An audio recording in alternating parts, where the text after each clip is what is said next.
So this will be our last section of the chapter. This is 7.5. You want to go to page 212 in your journal. That's where we're going to start things off. We're going to split this up over 2 lessons here. The first one's going to be much simpler than the second one. In the first one, you're going to get all cases similar to this, where it's just a fraction equaling a fraction. If you remember back to your pre-algebra days, you learned about something called cross-multiplying. So remember, that's when you do something like this. So we're going to be doing 3 times 10 equals x times 5. So on one side, I'm doing 3 times 10. On the other side of the equation, I'm doing x times 5, or you could say 5x. And then that gives you a much simpler equation to solve. So 30 equals 5x. So if I divide by 5, I got my answer. So that's going to be the main theme for this first lesson. So if you turn the page to page 213, we're just going to do 3 of these together. Numbers 1, 2, and 3. So here we go. So notice in all 3 of these cases, it's simply a fraction equaling a fraction. So to solve these, again, we're just going to cross multiply. So on one side of the equation, I have 5 times x plus 8. So 5 times x plus 8. And on the other side of the equation, we're going to have 2 times 2x minus 7.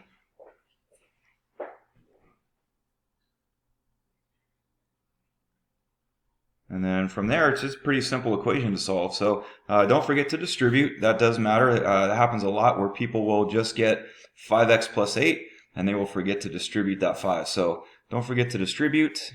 Should say 5x plus 40. And on the other side, if I distribute, we got 4x minus 14. And we're solving from here. I would subtract 4x from both sides.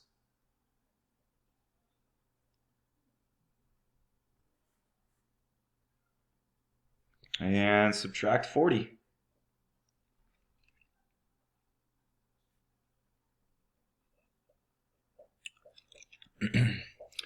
One of the things that we're supposed to be checking for is just to make sure our answer fits if we plug it back of 0 in a denominator.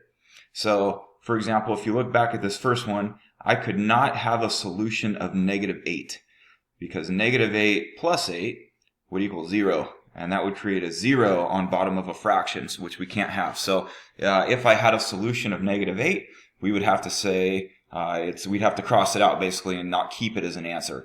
If I had a solution of 7 over 2, right here, I would have to cross that out and not keep that as an answer. So just something to look out for. It's not going to come up on any of these 3 examples, so I'm just pointing that out. Let's go over to the next one. Again, we're going to cross multiply. So on one side of the equation, I have x times x. On the other side of the equation, I have to do this guy times this guy. So negative 4 times x plus 1.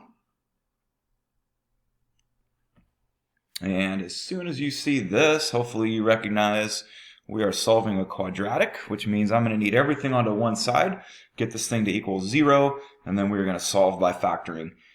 So first things first, let's distribute that negative 4.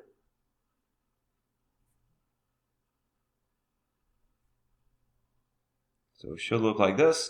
Now I'm going to add both of these over to the other side, so I can get this thing to equal 0.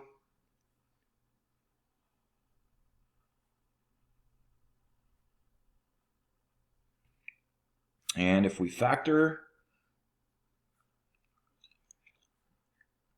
or you could use the quadratic formula if you really want to, but factoring would give us x plus 2, x plus 2. If I set each one of those equal to 0, I would get x equals negative 2 for both solutions. So that's going to be our answer. And then again, I just want you to peek back up the original. On a test, you should always be plugging this back in for all of your x's to see if it fits the equation. do keep in mind there are two numbers that if we would have gotten them, we could not keep them as answers. I could not have x equals 0 because that would create a 0 denominator right here. I also could not have x equals -1 because that would create a 0 over here. So if we had gotten either -1 or 0 in our solution set, we would not keep those as answers.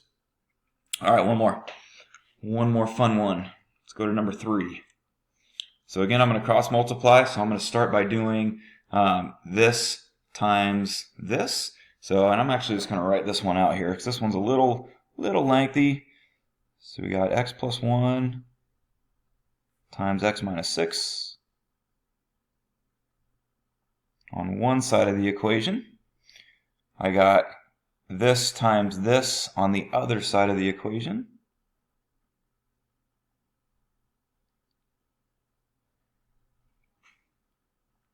And from here, we just need to solve. So we're going to do a little distribution or FOIL to do on both sides. If you distribute on the left side, you're going to have x squared minus 5x minus 6. If you distribute the right side, x squared minus x minus 6. So it should look like this. If we subtract x squared from both sides, they would cancel.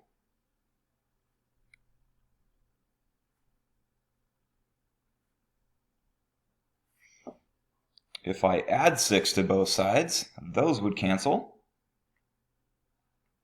This one's kind of a weird one, but we will get a regular answer out of this.